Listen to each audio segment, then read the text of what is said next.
Hey, I'm Candace, your host, and if you're ready to grow your business and build your authority by getting booked on podcasts, I've got something special for you. I'm launching a brand new course that will walk you through exactly how to get booked on podcasts.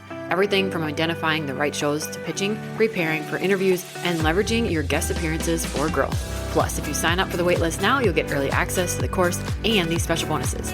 When you officially enroll in the course, you'll save $50 and get a free one-on-one strategy call with me to help you prep your speaking points and align your offers. These bonuses are limited and end on April 13th, so make sure to sign up today. Head to the link in the show notes to join and get started on your podcast guesting journey. I can't wait to help you get booked and start sharing your message with the world. Now let's dive into today's episode. Welcome back for a solo episode. I've been busy with the family, soaking up summer. We just got back from a mini trip to Duluth. We had a great time. I wanted to do an episode on a question that I got from the membership that I co-host called Aligned Business Collective. We run a membership. We have a new group of ladies onboarding September 1st. You can be one of them if it fits you. Anyways, I asked them for podcast topic ideas, if they had any questions they wanted me to go through. And one of them had asked, how do you get over the cringe feeling? Like that feeling of just like, cringiness. I really love this question because when I look back at the beginning of my now 8 years into entrepreneurship, every single thing felt cringy. Because 100% of the tasks at the beginning were outside of my comfort zone. I can't remember a thing that didn't feel cringy in my body, if I'm being honest. But I did also have that feeling, that pull, that nudge, that like knowingness that I wanted to step into this new role, that I wanted to start sharing what I was doing. But we love to overcomplicate this part with a huge list of things, almost like a checklist of stuff that we need to do before we do the actual thing that we're afraid of, that we're stuck on, that we're avoiding. For example, my story, if I go way back to the beginning, 8 years ago, and you might relate to this, but I started in network marketing, and the actual thing for me to do was to start posting on social media. I had already had this nudge for 3 years, tried to ignore it, and knew I need to start sharing about this. It was my postpartum journey through wellness, more than just wellness, but getting back to feeling like myself again. And I knew that there had to be other moms out there feeling like I was feeling, and I had this extremely strong nudge to start sharing this. But this was extremely out of the range of anything I thought I would ever do with my life, especially posting on social media, which was the thing that I was terrified to do because I just didn't do that. I was shy. I didn't share those things. Obviously, if you follow me now, you see that that is not hard for me to do anymore, but it was extremely hard during this time.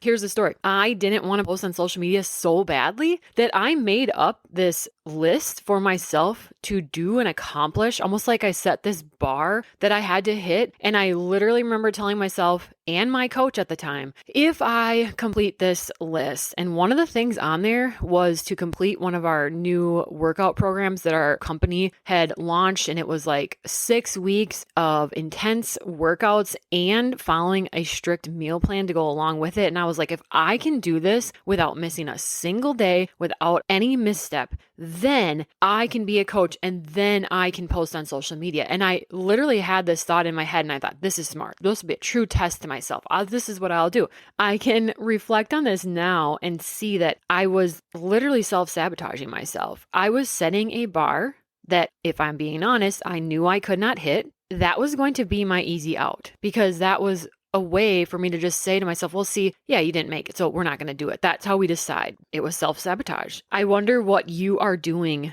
like that right now to yourself. What have you decided that you need to do before you can do the actual thing? What have you decided for yourself, like I did, that you have to hit or become or do before you can just do the thing? Luckily, I had a coach and I shared this idea with her and she was like, no, with like all the love in the world. No, that's no. Okay.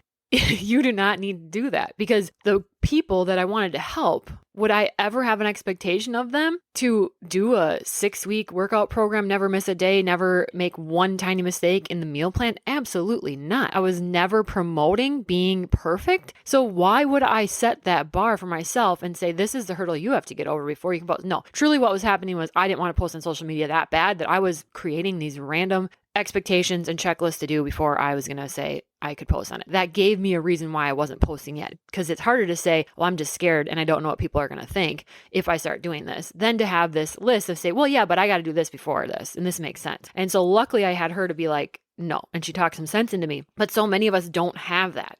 We just have our own self-talk and other people in our ear that have not walked this new path that we're trying to walk. And luckily for you, you're listening to this. So maybe I am that person for you, and I would love to be that person for you. I hope this episode is that thing for you, because it changed my life. It put me on a completely different trajectory, and I don't know if I would be where I am today. Actually, I know I wouldn't be where I am today if I didn't listen to her and just do the thing that I was actually afraid of. It's not actually hard to get over that cringy feeling. Actual thing to do to beat that cringe feeling is very simple. It's to do the things that you are avoiding. Do the real thing. For me, that was social media, posting on social media, announcing that I was having this new business. Those are the things that feel hard now that you're avoiding. Do those things and you will get further and faster than you've ever thought possible. But on the flip side, not taking action on those things, not being honest with yourself about what those things are that you're actually held up on and stuck on, will leave you in the same spot years from now, 5 years from now. And that to me would be really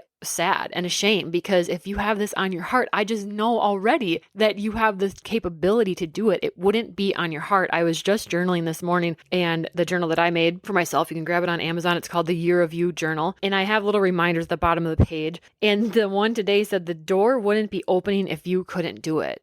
To me, when you think of a new idea, or you know you have this calling, this nudge, this path to follow down, even when you don't see the entire path and you don't know why or whatever, but you know that you have that nudge for more, that's that door. It wouldn't be cracked open. It wouldn't be opening if you couldn't do it. And I already know that. Hopefully you're listening to this and realizing that too. I don't think those things get put on your heart if you don't have the skills to do them already. If you don't have the capability to figure it out as you go. I'm not saying that you will know exactly every single thing, but you take action and you do the best you can. And that's how those things stop feeling so cringy. They stop feeling so outside of your comfort zone. They stop feeling so puke-worthy when you do them. My first post on social media, I can remember what it felt like in my body. I literally thought I was going to vomit. I couldn't look at my phone for hours. I had to put in a different room. That seems ridiculous now, but that was so real for me then, 8 years ago. So the things that are hard and cringy feeling now, the only way to make them not feel like that is to do them. It's like that confidence piece too. I don't think you get confidence first. You don't go and, okay, I get this degree, I get that, I finish this certification, and now I feel confident, and now I just know all the things, and now I can share. You share, you do the things, you take the action, that's when the confidence comes. And that's also how you get rid of the cringy feeling. And we're all cringy to begin with. Like, just let yourself be cringy. If you scroll back to my very first posts on social media, like, they're still there. Do it to any influencer. If they're real and truthful and honest, they're still there, and it's cringy as all get out. And that's awesome, because we all need that part. You're just doing the best you can. You get better. You get better at writing. You get better at posting. You get better at all these skills when you do them. But 5 years from now, if you haven't done them, or you've done them once or twice, you're still going to be where you are, feeling cringy, stuck on the same thing. And that, in my life and mind and viewpoint, would suck. And I don't want that for you. And if you're listening to this podcast, I have a feeling you are on a growth journey, and you don't want that either. So it's actually very simple. There is no big secret. There is no big bar for you to hit, or expectation to reach first, or qualification to have first. You just do the thing that you are actually afraid of, because that is the actual thing that is going to push you forward. And if you need help with this, because we all do at times, like I said, I had a mentor during that time. I've had them on and off throughout my 8 years, and I will continue to do so, because we all need that extra push. We all need that person in our corner saying, no, your brain is talking you out of this. It's lying to you. You can do this, and you can do this today, and you can do this now. If you need that, that is one of the big reasons why I co-host Aligned Business Collective membership, and I'll link that in the show notes. We have our next group of ladies onboarding September 1st. We're super excited for this fall to help people out like you that might have things that you relate to in this episode that you want to accomplish. Having someone in your corner who gets it, who has walked the path before you, is vital in this game of entrepreneurship in life. And I just am really excited about the people that are going to be in this group. Our original members, they've reached so many different milestones in their various careers, businesses, entrepreneurship journey. And I couldn't be more excited to get to work with a new group of ladies alongside of them. So check that out in the show notes. We're onboarding September 1st. So you want to get on our wait list and on the list, go ahead and click those links in the show notes. And finally, just remember that it is a good thing to keep having something new to be cringy about. It means you are growing. It means you're making progress in your life, your business, your entrepreneurial journey. And that is awesome. Take that feeling that comes with new levels of growth and new levels of your comfort zone and take it as your sign that those are the things to lean into. Don't be afraid of those. Be excited about it. It means that you're making progress and that's something to celebrate. So go do all the things that make you feel like, Thanks for tuning in. If you're ready for podcast mentoring, whether it's setup, editing, planning, or guesting, you can book a one-on-one call with me through the link in the show notes. I hope you feel seen, inspired, and like your dreams and goals are completely valid because they are. See you next Tuesday.